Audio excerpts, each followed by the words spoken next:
Alhamdulillah, bismillahirrahmanirrahim. Assalamualaikum warahmatullahi wabarakatuh. Waalaikumsalam warahmatullahi wabarakatuh. Luar biasa. Pada program pertama, ini baru program pertama nih Pak. Jadi Pak Suarman. Saya bukan korban ya. Oh bukan. Jadi program pertama di sudut BRBU. Secercah untayan dakwah untuk takwa. Nah begitu Pak. Kalau bisa dihitung sudah berapa lama Pak Suarman di BRBU? Saya masuk di BRBU itu tahun 2017. 2017 dan itu Pak Didi nih, waktu itu masih Iya, yang. Pak Didi. Nah ya, semoga amal ibadah beliau di dalam mempererat saudara-saudara muslim kita yang terjerat riba, kemudian mengentaskannya, kemudian mensupport ya, mendukung, membuat ukhuwah untuk saling mengingatkan ini menjadi amal ibadah. Amin. Oke, untuk kisah pertama ini kita berkenalan dengan Bapak Suharman Nur. Monggo ceritakan Pak Suharman. Jadi awal muasalnya pertama kali Pak Suharman itu mendapatkan riba atau mendapatkan apa ya, masalah bukan Pak? Masalah juga sih, masalah ya. Jadi tahun berapa coba kira-kira Pak? Bagaimana bisa? Baik Pak Iku, terima kasih waktunya. Assalamualaikum warahmatullahi wabarakatuh. Waalaikumsalam warahmatullahi. Saya Suharman Nur. Waktu itu bekerja sebagai karyawan. Ada pengusaha, saya ikut dengan beliau. Waktu itu beliau menyuplai daging atau frozen food ke hotel-hotel, ke rumah makan segala macam. Kemudian dari itu saya merasa mungkin saya sudah bisa nih untuk berdiri sendiri seperti itu. Jadi akhirnya memberanikan diri, saya resign, kemudian saya mencoba membuka frozen food. Jadi jualan daging, kemudian ya ayam, terus ada nugget, sosis segala macam gitu. Kemudian waktu itu kan soal riba kan belum banyak segencar sekarang ya, gitu ya. Malah yang banyak itu adalah seminar-seminar tentang bagaimana mencari modal yang mudah, bagaimana menggunakan uang di bank seperti itu. Jadi ya, dan memang waktu itu juga yang tempat yang saya ikutin itu juga bermainnya dengan itu, kartu kredit segala macam. Akhirnya saya mencoba berani, ya modal nekat ya, membuka usaha sendiri seperti itu di tahun 2011 atau 12 waktu itu. Nah kemudian awalnya tidak bermain di bank saya, Pak. Jadi kemarin dengan modal apa adanya, saya jalan modal apa adanya, ada uang belanja, kemudian jual segala macam. Nah kemudian awal mulai dikenalkan dengan bank itu adalah ketika ada customer saya yang tidak bisa membayar saya.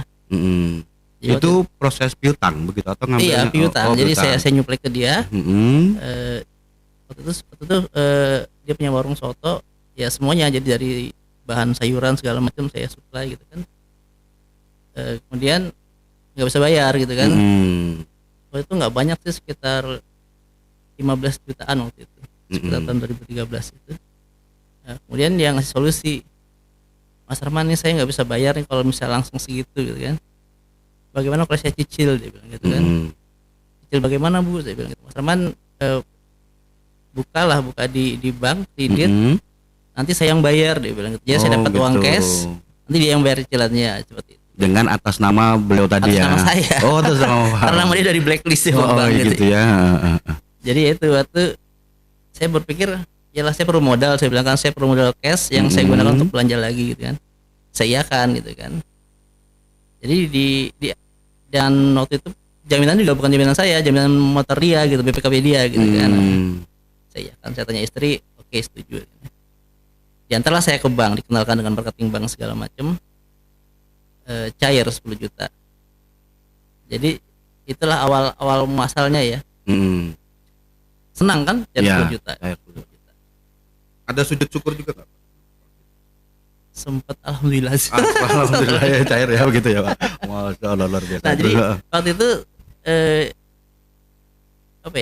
waktu itu senang itu kan, dan emang lancar, alhamdulillah lancar. Jadi kita yang akun kita, nama kita di rekening banknya, banknya setiap bulan dia yang bayar tiap bulan. Jadi kita sudah aman aja tiap bulan. Sampai akhirnya selesai. Sampai selesai, kemudian pihak bank mungkin nggak mau lepas kali mungkin ya. Karena ngeliat bagus bagus ini ya. Pak Samun bagaimana nih? Apakah selesai atau mau diteruskan ya? Saya bilang mungkin bisa lah, saya bilang gitu kan, ya. karena kan masa nyaman gitu kan. Akhirnya BPKB yang tadi punya ibu tadi saya kembalikan, masuk ke PKB saya gitu. Gitu. Jadi benar-benar tukar murni ya. Murni saya yang memiliki ini kan, punya karena utang. sudah ada tadi pelunasan ya, Iya. lancar dan sebagainya. Oke, lanjut Pak. Yaitu cair lagi 10 juta. Jadi 10 juta cair. Di perjalanan itu tiba-tiba di tempat saya berjualan itu ada lagi marketing lain, bank lain kan. Marketing bank lain nanyakan ke saya, Pak, Bapak ada pinjaman di bank? Dia bilang gitu kan. Saya bilang ada, dia bilang gitu kan. Berapa pinjamannya? 10, saya bilang. Sudah berapa bulan Pak? Waktu itu sekitar udah hampir 6 bulan lebih. Lancar Pak. Gini loh Pak, di bank kami itu bisa dapat 20 dengan BPKB yang sama, dia bilang gitu. Masa sih, saya bilang gitu. Iya bisa, dia bilang. Bagaimana caranya? Ya Bapak tinggal ajukan di bank kami, kemudian nanti yang di bank sebelumnya ditutupin, nanti lebihnya Bapak dapat lagi, dia bilang gitu. Jadi waktu itu cair 20 juta. Cair 20 juta. Jadi nambah kan. Tapi itu buat nutup yang bank sebelumnya. Iya, jadi yang sisa yang bank sebelumnya ditutup, kemudian lebihnya saya gunakan lagi kan gitu. Lebihnya itu 20 juta itu. Ya? Atau semua keseluruhan? Enggak, setelah dipotong? Dipotong sekitar 6 bulan itu mungkin sekitar 6 juta ya. Sisanya saya dapat lagi gitu. Saya gunakan lah itu untuk usaha ya. Dan selain itu juga istri kan pegawai di apotek kan, ditawarin kartu kredit. Saya bilang ya udah bisa aja tuh buat dipakai buat nambah modal, saya bilang gitu kan. Akhirnya ya buka kartu kredit sama beliau kan. Di bank yang kedua atau di bank yang lain lagi? Bank lain lagi. Ya. Di bank lain lagi. Dan yang lebih gencar lagi sebenarnya sih yang kartu kredit itu Pak. Kartu kredit itu karena kita lancar membayar gitu kan, bahkan dia menawarkan namanya money land. Jadi money land itu kalau misalnya kartu kredit kan kita harus belanja barang nih, belanja barang, atau kalau misalnya teman-teman rumah saya dulu ada namanya gestun. Gestun itu digesek untuk dapat uang tunai kan, tapi seolah membeli barang. Kalau money land ini kita seperti punya ATM sendiri, jadi kita langsung masukin ke ATM. Cair uangnya gitu loh. Tapi untuk kredit bukan uang kita gitu.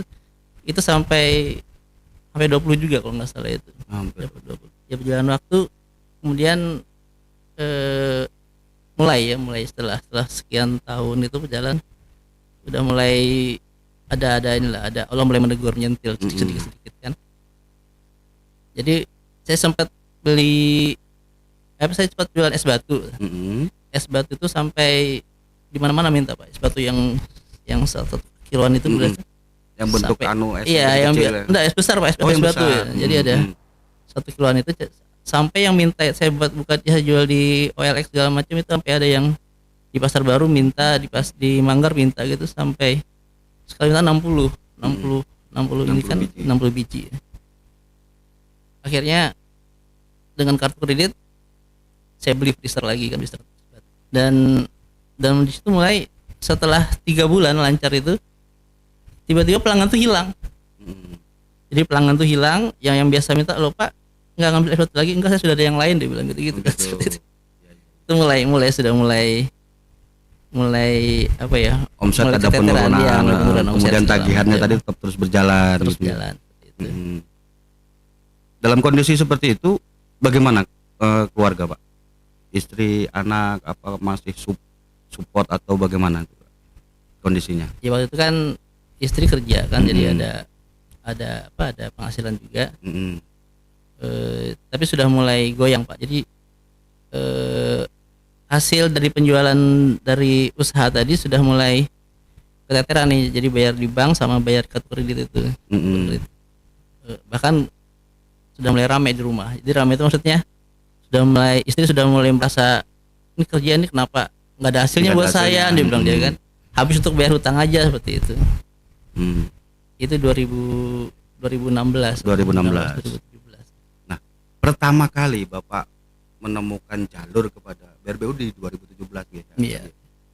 Itu apa Pak yang mempertemukan dengan BRBU? Karena memang kondisinya sudah mulai menurun ya 2016. Iya, 2016 akhir itu sudah mulai ini kan. Jadi sudah mulai tertunggak segala macam tuh, sudah mulai dikejar-kejar sama debt collector, diteleponin segala macam. Ya biasa, waktu itu belum ada ilmunya kan, panik aja bawaan, kan takutan segala macam. Bawaannya nantangin debt collector gitu Pak ya? Nggak lari saya waktu. Oh lari waktu itu.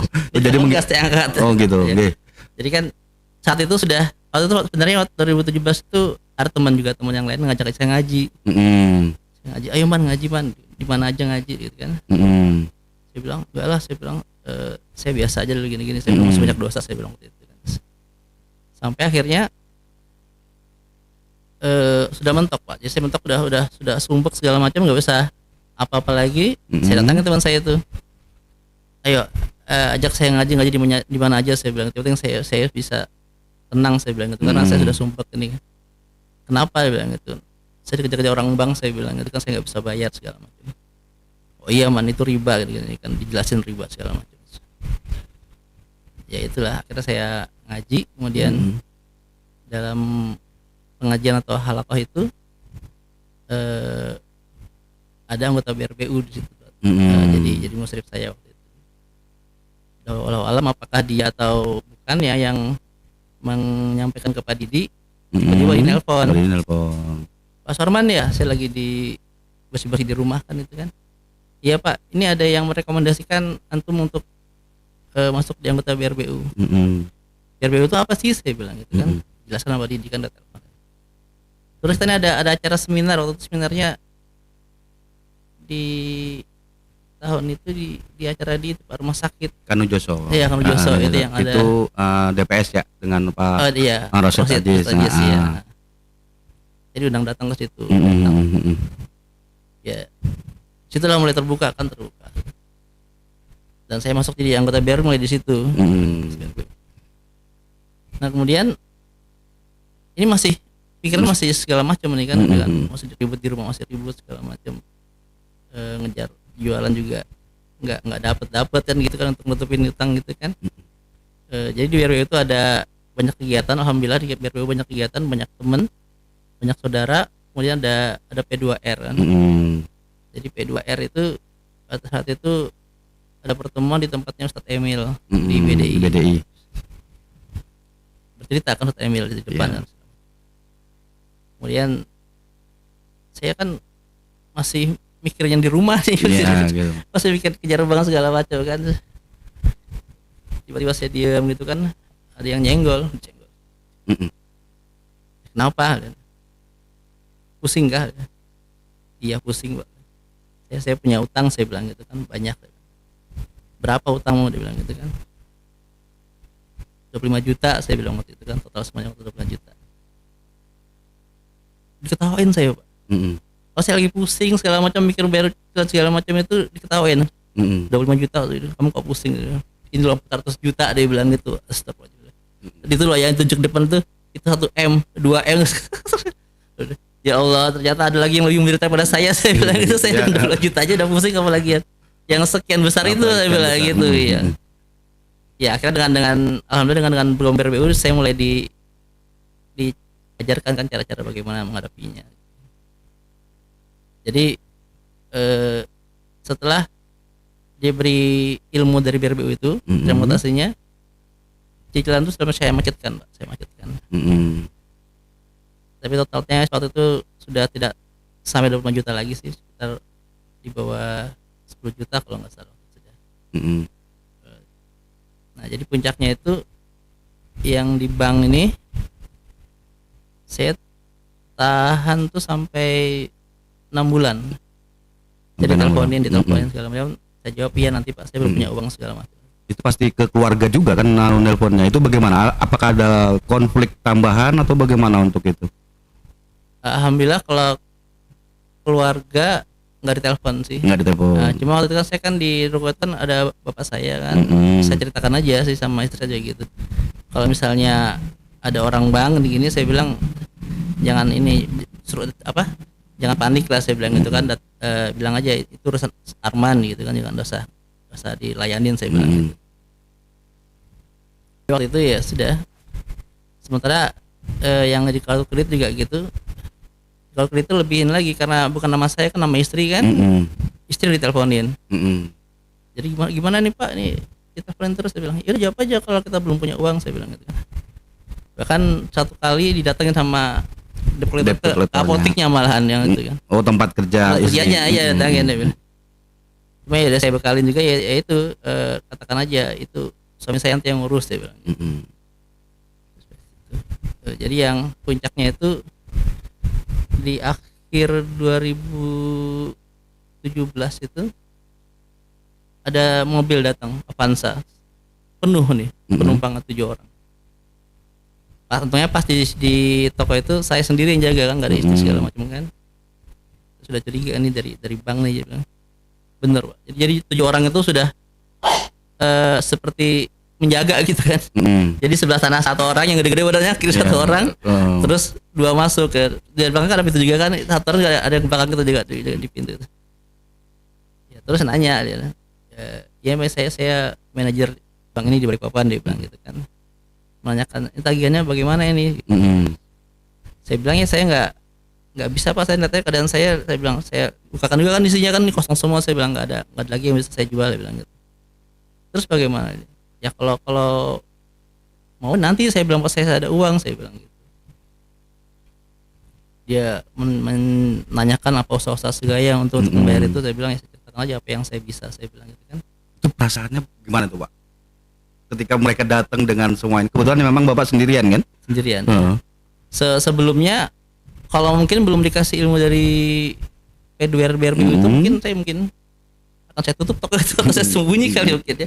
Cuma karena sudah ada maklumat kan, dikasih dikasih bagaimana caranya untuk menghadapi itu, ya saya tenang aja sih. Kalau waktu itu saya sampai nggak sempat pakai tanda panjang, sampai tanda pendek aja saya menghadapi mereka itu. Walaupun mereka tuh bos-bos di bank tersebut kan gitu. Cuma ya tenang aja sih. Karena niatnya memang mau membayar ya gitu. Iya, kan mau membayar, cuma memang nggak ada uangnya. Nggak ada uangnya. Gitu.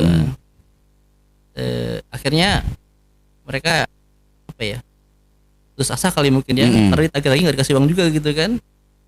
Akhirnya malah mereka ngomong begini, ya sudah Pak, Bapak ada berapa aja deh, saya bawa pulang, dia bilang gitu. Tapi begitu ngomongnya, daripada kami nggak bawa pulang bapak-bapak, dia bilang gitu. Saya lihat kan di penjualan saya kan cuma ada 300.000, padahal utang saya itu masih ada sekitar 6 jutaan kalau nggak salah waktu itu. Ini saya ada uang 300.000 aja nih, kalau mau ya ini aja, saya bilang saya bayar, saya bilang gitu kan. Diambil Pak ya. Diambil 300. Ya, mungkin sebagai lapor mereka kali mungkin ya, seperti itu. Jadi seperti itu. Ya, cuma ya ternyata ya di belakang kan orang tua bapak saya ngelihat. Bapak saya yang panik. Arman, ya apa ini Arman nih gitu. Banyak orang ngumpul di depan itu deh, gitu kan. Ya, setelah mereka pulang, bapak saya datang. Kenapa Man, ada apa gitu kan. Saya bilang biasa Pak gitu. Apa? Orang bank, saya bilang nagih. Berapa sih utangnya gitu kan? Masih sekitar 6 jutaan mungkin yang di bank itu yang perlu saya bayar. Ya sudah, nanti ke sana kita lunasin aja, dia bilang gitu bapak saya gitu. Ya alhamdulillah ya, almarhum bapak saya itu ya ada rezeki waktu itu ya langsung lunasin sebenarnya. Walaupun sebenarnya saya masa kalau di BRB itu belum maksimal perjuangannya itu kan harusnya kan kita hanya membayar pokoknya aja, nggak sama bunganya kan. Ya, karena orang tua saya meminta supaya cepat selesai, akhirnya karena takut juga mungkin ya diapa-apain gitu kan. Jadi seperti itu Pak. Terus titik balik jadi dari penyelesaian tadi apa yang Bapak kemudian kembangkan untuk selanjutnya gitu? Ya, jadi setelah itu kan masih yang pertama tuh yang bank kan, kemudian ada lagi yang kartu kredit. Oh ada lagi ya yang kartu kredit yang belum selesai kan? Oh ya yang dari punya ibu mana? Itu diteleponin terus, saya diteleponin dari kata-kata yang halus gitu kan, sampai kata-kata yang kasar gitu. Ya saya jawab tentang aja. Bahkan dia mengancam, nanti kami datang ke sana Pak. Saya jawab, ya silakan datang sini Pak, silaturahmi, saya bilang, biar saya kenal Bapak, dia bilang gitu kan. Tapi nggak muncul juga dia, Gitu nggak ya. muncul juga dia. Akhirnya ya saya minta itu, ya itu yang sempat saya tutaskan, itu saya minta bayar pokoknya aja, nggak bayar bunganya. Itu juga nggak mudah, jadi alat berkali-kali telepon gitu kan, saya minta begitu gitu.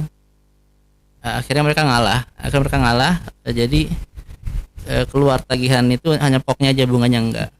Itu yang di kartu kreditnya. Kalau ya. kreditnya, jadi akhirnya saya hanya membayar sekitar 2 juta. Ini kan keluar kan, ini Pak suratnya, ini ada sekitar 2 juta pokoknya aja nih tanpa bunganya. Dia bilang, udah saya cari uang untuk selesaikan. Alhamdulillah selesai. Jadi selesainya tahap keduanya itu tidak ada permasalahan ya, dalam artian tetap terus mengajukan untuk Iya, bayar jadi pokoknya kalau aja ya. pengalaman saya sih, kalau bagi teman-teman yang punya hutang di bank atau kredit itu lebih mudah mengatasi yang kartu kredit sepertinya dibanding yang daripada yang banknya. Iya, gitu karena ya. banyak kan bisa datang sendiri kan. Kalau tadi kan karena mungkin kantor di Jakarta atau di mana kan, nggak, ya saya pikir nggak datang lah mungkin itu debitornya. Nah terus untuk kelanjutan usahanya setelah itu bagaimana? Apakah berhenti usahanya atau bagaimana Pak? Setelah itu sempat vakum, bahkan saya sempat ikut coaching sinergi coachnya Pak Cucuk dan Coach Harshot itu. Dihitung-hitung emang udah nggak bisa nih, ini harus dibakar kapalnya seperti itu. Ya akhirnya ya dengan niat ya akhirnya ya tutup usahanya itu, karena nggak nutup lagi kan seperti itu. Kemudian istri juga sudah lama kan, sekitar waktu itu sekitar 17 tahun sudah bekerja di apotek orang lain. Kemudian kenapa itu nggak coba memberanikan diri buka apotek sendiri gitu. Jadi pakai kartu kredit lagi? Enggak lagi. Kirain mencoba untuk membuka lagi pakai sudah nggak lagi ya. Jadi kita modal yang ada kita pelan-pelan ngumpulin, beli etalase, beli meja racikan gitu. Alhamdulillah. Bikin obat. Jadi kalau pertentangan sebenarnya nggak ada Pak ya, artinya semua keluarga, istri, orang tua itu mendukung ya untuk melepaskan diri daripada riba gitu. Iya, sebenarnya saya termasuk orang yang bawel sih Pak. Jadi ngelayer apa ya? Ngeyeler ya. Ngeyeler. Jadi sebenarnya waktu 2014 itu sempat ada Arifin Ilham waktu itu yang dari MTR itu kan di Istiqomah. Saya datang waktu itu. Dijelaskan riba itu begini kan. Saya sudah berpikir, wah ya ini saya riba, ini saya dosa gini kan. Nah tapi setelah itu di Facebook saya itu muncul seminar bagaimana cara mendapatkan modal usaha gitu kan. Luar biasa. Cara lucu menjadi pengusaha seperti gitu kan. Dengan cara ya ternyata itu yang masukin kartu kredit di bank, masukin KTP dan segala macam itu dari bank. Dan saya lebih memilih yang itu daripada yang pertama tadi. Walaupun sudah tahu sebenarnya ya, sudah ada informasi. Ya mungkin akhirnya Allah menyentil saya kali ya gitu. Ya kalau memang kadang itu kita kalau belum disentil memang belum ngerasa nih Pak. Iya. Belum gitu percaya ya. Belum percaya kan gitu kan. Terus bangkitnya Pak, artinya kegiatan apa yang kemudian Bapak lakukan untuk memperbaiki itu? Secara otomatis kan ini serba menurun ya. Iya, sempat down segala macam kan gitu kan. Karena apa yang mengembalikan semangat Bapak ini? Teman-temannya termasuk di BRPU juga banyak teman-teman itu yang memberi contoh bagaimana membalik dari keadaan susah menjadi bangkit lagi, bahkan lebih baik daripada sebelumnya seperti itu. Jadi itu yang kita pelajari. Juga teman-teman artinya yang kita ngobrol sehari-hari juga itu juga membantu jadi seperti itu. Gitu ya. Jadi berpengaruh ya Pak ya, artinya teman-teman ini dengan support atau itu berpengaruh ya? Iya, pengaruh betul ya. Jadi ibarat kata segala penyelesaian itu tidak hanya di dalam lingkungan keluarga nih Pak ya? Iya, jadi memang lingkungan pengaruh Pak. Jadi lingkungan sebelumnya teman-teman saya kan emang teman-teman yang bermain riba semua kan gitu loh. Kenapa kita tarik ikut itu ya karena teman-teman kita juga begini, kalau kenapa kita enggak, teman kita begini kan bisa gitu, kenapa kita enggak. Nah setelah kita mengganti teman-teman yang lama itu dengan teman-teman yang baru, ya kita akan ikut dengan cara yang baru juga, dengan kebiasaan yang baru seperti itu. Ya sepertinya kan kata kan burung itu akan berkumpul dengan sesamanya kan seperti itu. Jadi mereka akan berkelompok dengan sesama burungnya, sama jenis ya gitu ya. Iya. Bukan sama jenis yang lain ya begitu ya Pak. Jadi alhamdulillah. Jadi memang pengalaman pertama ini ibarat katanya Bapak masuk ke dalam riba bukan dari keinginan Bapak sendiri sebetulnya yang pertama yang awalnya seperti itu. Kemudian dengan permasalahan-permasalahan yang muncul, timbul penyelesaian. Alhamdulillah orang tua mendukung, keluarga pun mendukung ya untuk penyelesaiannya ya. Iya. Nah, seperti itu. Kemudian tahap bangkitnya adalah meningkatkan usaha dengan mengumpulkan modal ya Pak. Iya. Dari kecil kemudian ini. Jadi usaha yang sekarang digeluti masih es batu, enggak, supplier freezer, frozen. Sudah enggak, sudah dibakar kapalnya. Oh, sudah dibakar kapalnya begitu ya. Jadi habis sama sekali sudah ya. Lagi, ya. Jadi sekarang bidang usaha yang baru. Iya, jadi di rumah itu ada buka apotek, istri yang ngelola, kan saya ikut di situ, berkecimpung di situ. Kemudian juga saya bilang ada teman-teman lain, saya ikut teman lain juga ada bersirkah alat pendidikan. Jadi alat pendidikan ke sekolah-sekolah saya ikut di situ. Alhamdulillah juga sudah berjalan hampir 2 tahun atau 3 tahun sekarang tahun 2000 saya dan sudah punya CV sendiri kan. Alhamdulillah. Mulai lagi untuk mulai merintis kembali. Sebenarnya kalau dari pengalaman Bapak sampai ke rintisan awal sampai membuka apotek yang baru itu, kendala terberatnya untuk berubah dari posisi itu apa Pak? Yang Bapak hadapi? Apa ya? Meyakinkan diri untuk bahwa ini adalah benar gitu atau seperti apa? Saya tidak masalah kendala sih, alhamdulillah sih ya. Lancar. Alhamdulillah. Mungkin karena sekali lagi mungkin nama baik ya, Kondito. Jadi istri saya juga dipercaya sama PBF, pabrik besar farmasi. Jadi ketika buka usaha, ketika kita mau minjem barang dulu kan, jadi kan pakai invoice Pak sebulan kan. Alhamdulillah lancar dari emang sih awalnya emang harus misalnya bayar cash dulu, kita layanin cash. Nanti lama-lama mereka percaya dikasih invoice selama 1 bulan. Jadi kita terima dulu, nanti 1 bulan kemudian baru dibayar seperti itu. Ya kembali itu ya karena kepercayaan dan emang niat baik kita kan tidak untuk bermacam-macam seperti itu ya. Alhamdulillah. Kemudian dari teman-teman juga ya, teman-teman lingkungan sekarang yang sudah berubah semua gitu kan ya. Iya. Luar biasa. Pengalaman Pak Suharman memang luar biasa ya. Dari dalam artian ketakutan-ketakutan yang tadinya didatangi debt collector, kemudian berusaha untuk menghadapi dengan informasi daripada teman-teman yang tadi masukan dan sebagainya, bagaimana menangani gitu kan Pak ya.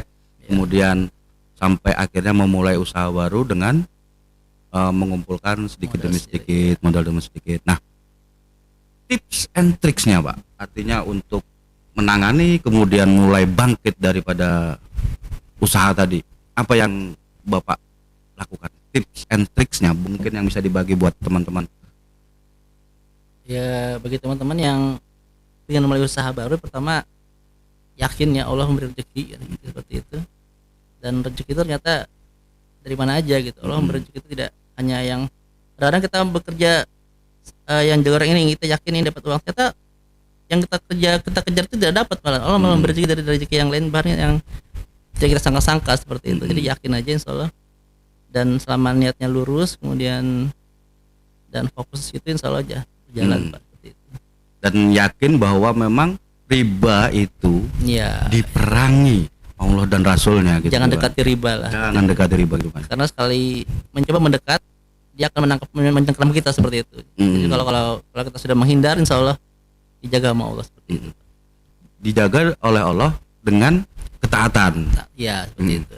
Karena takutnya adalah ketika kita berpikir untuk bisnis, ibaratnya untuk mengembangkan bisnis hanya untuk membayar, menyelesaikan ribanya tanpa meningkatkan kedekatannya, percuma juga kan Pak ya. Betul. Alhamdulillah gitu ya. Alhamdulillahirabbil alamin. Semoga ini menjadi sebuah ibrah kepada teman-teman, di mana tahap perdana ini kita sedikit berbicara karena memang namanya secercah ya Pak ya. Artinya secercah untayan ini bisa memberikan sebuah hal yang menerangi. Jadi semoga pengalaman Pak Suharman bisa menjadikan pelajaran kepada teman-teman dan sahabat BRBU semua dimanapun Anda berada. Jadi merubah dari keterpurukan, keterikatan kepada riba menjadi sebuah kebaikan dan diridhoi oleh Allah atas segala tindakannya. Jadi setelah saya jalani hidup ini, saya lihat riba itu ternyata bukan hanya nilainya, Pak. Jadi nilai berapapun utang orang itu, nilai yang besar ataupun yang kecil akan sama aja keadaannya. Iya, betul sekali. Itu, ya. Jadi bukan nilainya, tapi riba. Riba itu tetap akan dilakukan oleh Allah. Walaupun besar atau kecil begitu Pak. Alhamdulillahirobbilalamin. Semoga ini menjadi kesadaran semuanya bahwa hal yang lebih penting adalah pada ketaatan terhadap perintah-perintah Allah. Wabillahi taufiq wal hidayah. Assalamualaikum warahmatullahi wabarakatuh. Waalaikumsalam warahmatullahi wabarakatuh.